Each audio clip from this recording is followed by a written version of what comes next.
Welcome to TCG. Today we will be doing a CTF known as the planet's Venus. So first things first, we'll do a net discover.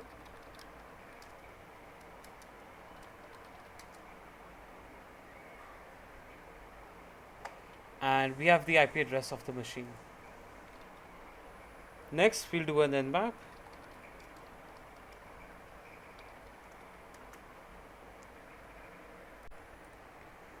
We can see two results from this thing. One, we have an SSH port open, which we can use later. And two, there's a server which is open at 8080.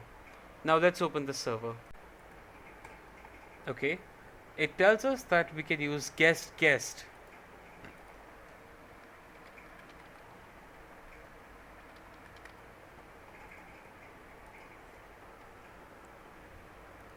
There is nothing here. There seems to be nothing here. And this seems pretty normal as well. So what we can do is we will try to use Hydra to figure out the other usernames. As soon as we open this website, we are welcomed with a login page which tells us that guest can be used as credentials. Let's try and do that.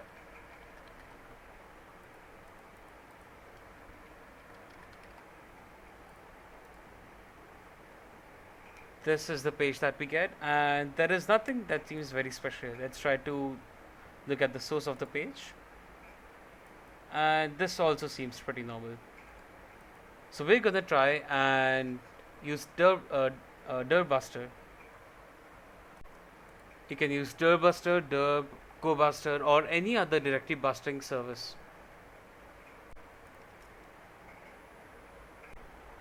The site seems to have an admin page. Let's look at that.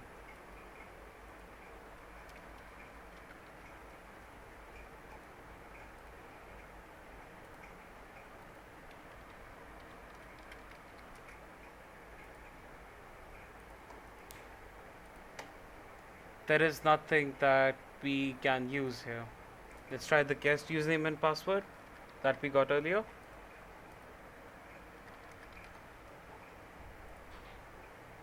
And this gives us a server error.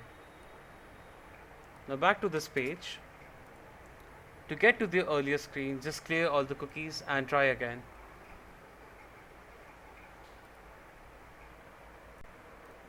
Now let's try a couple of username and passwords, random ones. Incorrect username. What if I use a correct username and an incorrect password? Invalid password. We can exploit this to know the username that can be accessed here. We're going to use Hydra for the same. This is the command that we're going to use. Usernames.txt is a list of commonly used usernames. This is the port, this is the website, and we're going to pass out on the password. This tells us that when invalid usernames comes on the website, that means we have got a match. Note that this does take a while. We can see that we got two additional usernames, Megadon and Venus. Now going back to the website, if I reload this website, we can see that it does not ask us to reload the website. It does not ask us to re-enter our credentials, which means that it is likely using cookies to save our login information. Now to do that, we're going to go to proxy, HTTP history, and this is our latest update to the web page. We're going to add this to the repeater, and in the repeater, we can see this value, which is our username guest colon our password, which has been encoded. Now we can see what we do is we change this guest here to Venus because we need the password for Venus, and about this value we gonna send our own value, which we're gonna derive with the help of CyberChef. We're gonna use the username Venus along with the old password, which was rod13 for guest. Now if we send now we get the value for this as For this value, we got this as a base 64. Copy this and put this in the burp suite website, in the burp suite instead of the previous one. Now if we send this, we get another value, which Venus colon IRAHF. This is the password for Venus. Now how to get back this password? Going back to CyberChef, we're gonna delete this. My apologies.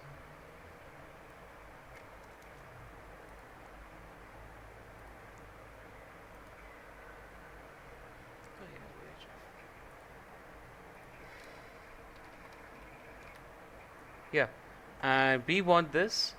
This is from ROT 13.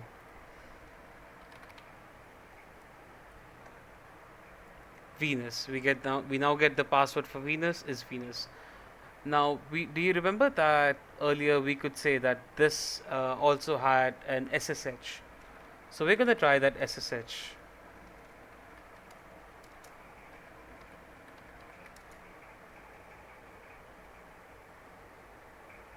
Okay, it seems that a permission is denied for Venus. We're gonna try the other one then. I'm here in Burp Suite, and here we can see the cookie that has been added here. This particular string is in base 64, and it seems to say the guest THRF3, which is, I'm guessing that this is the username and this is the encrypted password. Now what we're gonna do is we're gonna reverse code this. We're gonna send another cookie which says Venus or Magellan here instead of guest. So for Venus, let's go to let's first change this from guest to Venus, and let's go to CyberChef.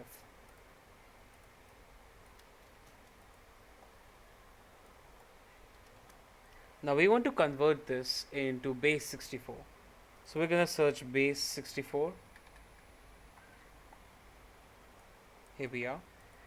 And we're gonna type Venus and the previous password, which was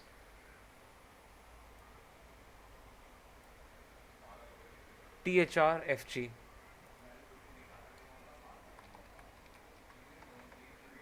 Now this is what we will send to the cookie instead of the cookie. Here we got another value. This is a different value, and I'm guessing this is likely the password. Using the same process, we now get this value, and this is a password for Magellan. Once again, using CyberChef and decrypting from ROT 13, we have a password. Now we use this with the Magellan username, and we see that it is the same one for the SSH. We are in. So for the first one, let's do an ls, and we see the first user flag. There we go, there's our first user flag. Now, to get the second user flag, we need root access, or we need to elevate our privileges. It is generally recommended to use this command as soon as we are in the system to find anything that can help us with getting root access. And there we go. We see a poll kit that is being used here.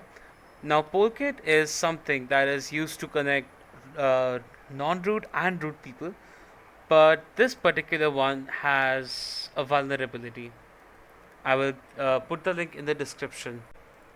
I have downloaded the file on my system and I have zipped it up so that we can send it to the SSH through the SSH. To do that, we're going to first put up a Python server.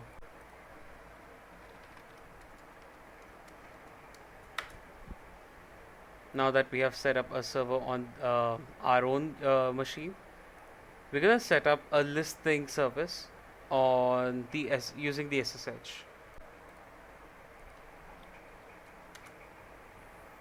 Okay, now this zip archive is inside our machine. Now we first gonna unzip this.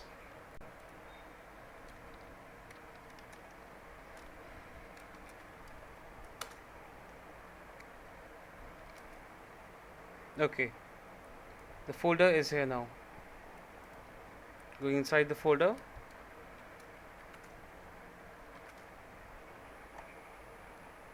This is what we need to run.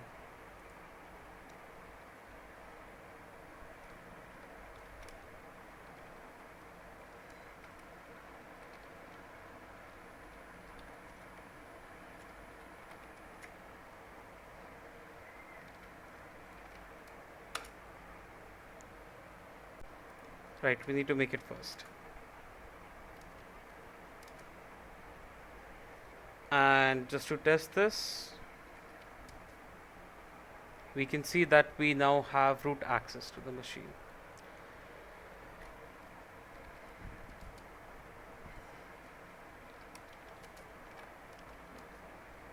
Generally, all the root flags are in the root folder, so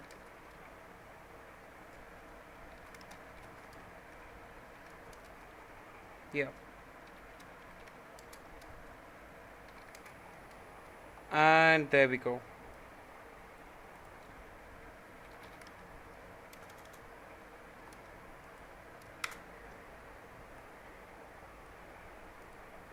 Thank you for watching.